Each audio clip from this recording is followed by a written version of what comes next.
Hello future IITians and NITians. तो आज केवल अपन उन स्टूडेंट से बात करेंगे जिनका जनवरी सेशन में मैथ में परसेंटाइल बहुत ज़्यादा कम रहा है, मैक्सिमम 80 तक गया, अदरवाइज उससे नीचे ही उनका परसेंटाइल है।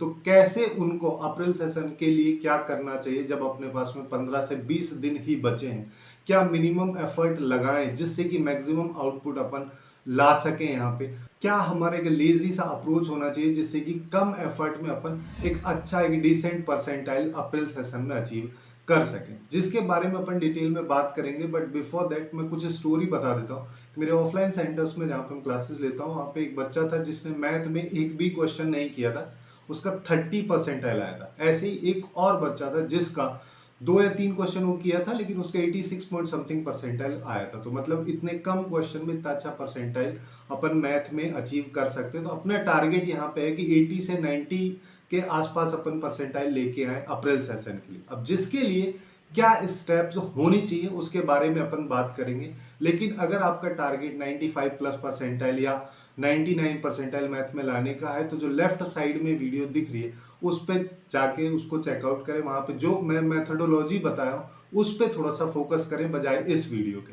तो अब अपन बात करते हैं, मैं यहाँ पे कुछ इंपॉर्टेंट चैप्टर्स जो कि कम से कम चैप्टर्स अपने पास में रहेंगे उन सब के बारे में बात करूंगा, लेकिन किस तरीके से उनको करना है पहले वो बता देता हूँ।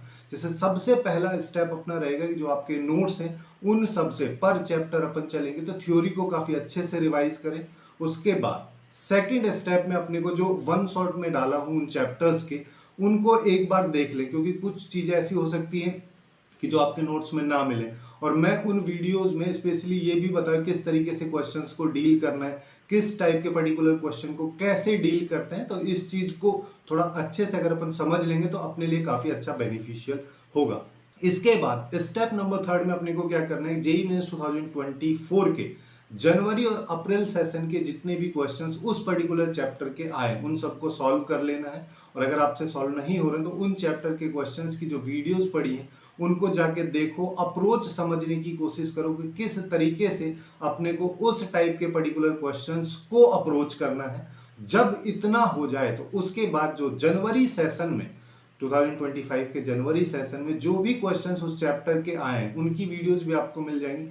उन वीडियोस को देखना नहीं है, उन वीडियोस में जो क्वेश्चंस हैं उनको मेरे सॉल्व करने से पहले आपको खुद सॉल्व करना है और फिर देखना है कि कहाँ पे मिस्टेक हो रही है और कैसी मिस्टेक्स हो रही हैं और उनको अपने को इम्प्रूव धीरे धीरे करते हुए चलना है। अब बात करें अगर चैप्टर्स की तो सबसे पहला चैप्टर अपना रहेगा यहाँ पे वेक्टर एंड 3D। दोनों चैप्टर का वेटेज देखें तो काफी ज्यादा है, यहाँ पे रहा है 18-19 के आसपास जनवरी सेशन में 3D से क्वेश्चन है, 10-12 के आसपास में वेक्टर से क्वेश्चन है। तो लगभग 2 से 3 क्वेश्चन हर शिफ्ट में देखने को मिले। दोनों चैप्टर्स को काफी अच्छे से करना है, जो स्टेप्स मैं बताया हूं उसी स्टेप्स के बेसिस पे अपने को इन चैप्टर्स को करना है। उसके बाद थर्ड चैप्टर अपन ले रहे हैं डिटर्मिनेंट, जो कि काफी सिंपल सा चैप्टर है और इसके भी लगभग on an average her shift में एक क्वेश्चन देखने को मिला है, जिसमें ज्यादातर question system of linear equation से रिलेटेड पूछे जाते हैं या फिर डिटर्मिनेंट वगैरह को सॉल्व करवाता है। एक क्वेश्चन लिमिट से रिलेटेड भी आया था लेकिन लिमिट भी उस डिटर्मिनेंट में बहुत ज्यादा सिंपल थे। उसके बाद 3 चैप्टर हो गए। उसके बाद फोर्थ चैप्टर अपना रहेगा बाइनोमियल थ्योरम। बाइनोमियल थ्योरम काफी सारे स्टूडेंट्स को हो सकता है थोड़ा कॉम्प्लिकेटेड लगे, लेकिन काफी कॉम्पैक्ट चैप्टर, इतना लेंदी नहीं है। यहाँ पे nth टर्म होगी, जनरल टर्म होगी, इससे रिलेटेड क्वेश्चंस ज्यादा पूछे जाते हैं, कभी कभी रिमाइंडर वाले क्वेश्चंस भी पूछ लिए जाते हैं। उसके साथ साथ यहाँ पे किस तरीके के क्वेश्चंस फॉर्मुलेट होते हैं उससे रिलेटेड भी मैं मोस्ट रिपीटेड क्वेश्चंस वाली सीरीज एक स्टार्ट किया था जिसमें इन चैप्टर्स को भी कवर किया, तो एक बार वो भी जाके देख लेना। इसके बाद अपना मेन फोकस रहेगा क्वाड्रेटिक एंड सीक्वेंशियल सीरीज दोनों चैप्टर्स पे, क्योंकि सीक्वेंशियल सीरीज वैसे तो इसके काफी आसान से क्वेश्चंस पूछे गए लेकिन कभी कभी टेलीस्कोपिक सीरीज को काफी ज्यादा कॉम्प्लिकेटेड कर देता है।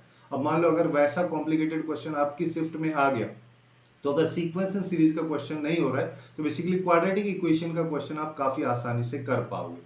तो इन दोनों चैप्टर्स को भी अपने को इंक्लूड करना है। तो टोटल अपने पास में 5-6 चैप्टर्स यहाँ पे रहेंगे।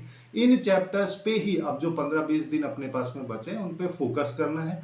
जो मैं स्टेप्स बताया उनको एक एक करके फॉलो करना है और डेट वाइज कमेंट करके बताना है कि आज ये डेट है तो इस डेट को मेरा ये वाला चैप्टर कंप्लीट हो चुका है। कोई भी वीडियो उठाओ उस वीडियो पे कमेंट करो, कमेंट करके बताओ कि कौन सा चैप्टर आपका किस डेट को कंप्लीट हुआ है। सारे चैप्टर अपने को 31 मार्च से पहले कंप्लीट एनी हाउ कर लेने हैं, जो 4-5 स्टेप्स में बताया हूं उनके जरिए से। सो आज के लिए बस इतना ही। Hopefully you guys find it useful, and if you find it useful then please do like, share and subscribe.